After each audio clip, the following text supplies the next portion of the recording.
And what else is coming? Well, this has been released recently, the Border Target Operating Model. I'm calling this more Soviet control. This is massive data control of anybody who trades in and out of the country. This document here, the Ecosystem of Trust Evaluation Report. So there we are. One man in Slough, at least, has really got his finger on the pulse. But what are we seeing? Soviet-style control of cities, which is coming in very quickly, and we need to be aware of it. Now, Sadiq Khan talking about accelerating things to deal with the climate emergency, but acceleration is everywhere. And so let's bring the Defence and Security Accelerator on screen. This is the Ministry of Defence organization that develops new technologies for defence and for security. But now they're looking at a market exploration, what they're calling a market exploration into facial recognition technology for the police in the UK. So this is the merging of defence and police apparatus. Submissions for this have to be submitted by midday on the 12th of October this year. So they are pleased to launch a new market exploration which seeks technological solutions for the use of facial recognition technologies within policing and other security stakeholders. So let's have a look and see what they say. It's being run on behalf of the Home Office. This market exploration is seeking to identify higher technology readiness level capabilities that could be deployed to benefit the Home Office and policing within the next 18 months. So this isn't something that's in 10 years down the road. This is immediate. Now, so the question is, what is this technology readiness level? DASA funds innovative and exploitable ideas that could lead to an advantage for UK armed forces and national security and support UK prosperity. We use technology readiness levels to give an indication of an innovation. So make of that what you will. But I mean, these are the key areas that they're wanting to look at. So they're calling, first of all, on retrospective facial recognition. This is a system to be used after an event to help establish who a person is or whether their image matches against other media held on image databases. Then we've got operator-initiated facial recognition, which is a system where an operator can decide that they need to take an image of a person and then use facial recognition software to help them establish who that person is.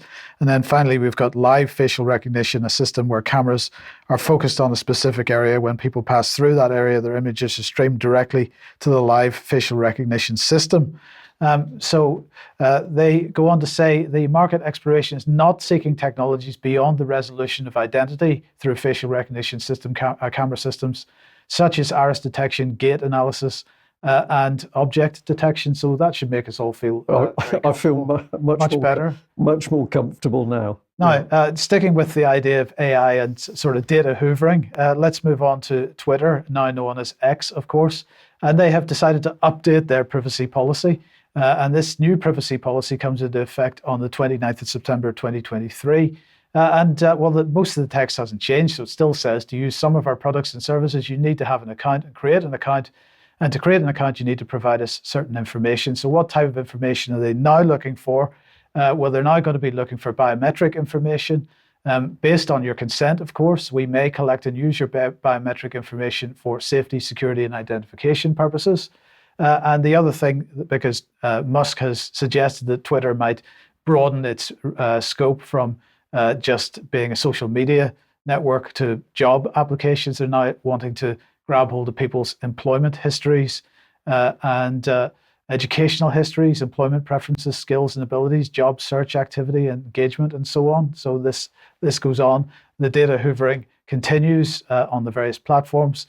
Now, Zoom, of course, we didn't mention it at the time, but Zoom got themselves into a little bit of trouble a couple of weeks ago because they mentioned that they were going to be rolling out AI on the Zoom platform, and that perhaps people's calls on Zoom and people's meetings on Zooms would be used to train the AI. So basically anything that is said during a meeting would be used to train the AI. Well, Zoom has had to roll back from that. So they have now published an update to this. This was originally published in August the 7th, but they've now updated this.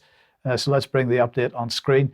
Before we bring the update on screen, this is what they said. We recently introduced two powerful generative AI features, Zoom IQ Meeting Summary and Zoom IQ Team Chat Compose, on a free trial basis to enhance your Zoom experience. These features were automated meeting summaries and AI-powered chat composition. Zoom account owners and administrators control whether to enable these AI features for their accounts. Well, that's all very well, but that doesn't cover the issue of whether other data is being used to train the AI that then is used for these particular services. But they've now had to say this, that Zoom does not use any of your audio, video, chat, screen sharing, attachments, or other communications like customer content, such as poll results, whiteboard and reactions to train Zoom or third-party artificial intelligence models. So they've had to make that statement. But today, then, when I was using Zoom, this popped up because Zoom is now offering everybody the opportunity to merge their email and calendar with Zoom so that it's all in one place. It's really handy to have it all in one place. Bring all your important communication and scheduling activities together in the Zoom app. Supports mail from Microsoft 365 or Gmail. I'm going to say I don't know that this is true, but I would suspect, therefore, that data is being hoovered up by Zoom. Zoom wants access to commercial data in email and calendars. Is that going to be used to train their AI? Well, we can't trust a word they say because all these companies are hoovering up data without telling us.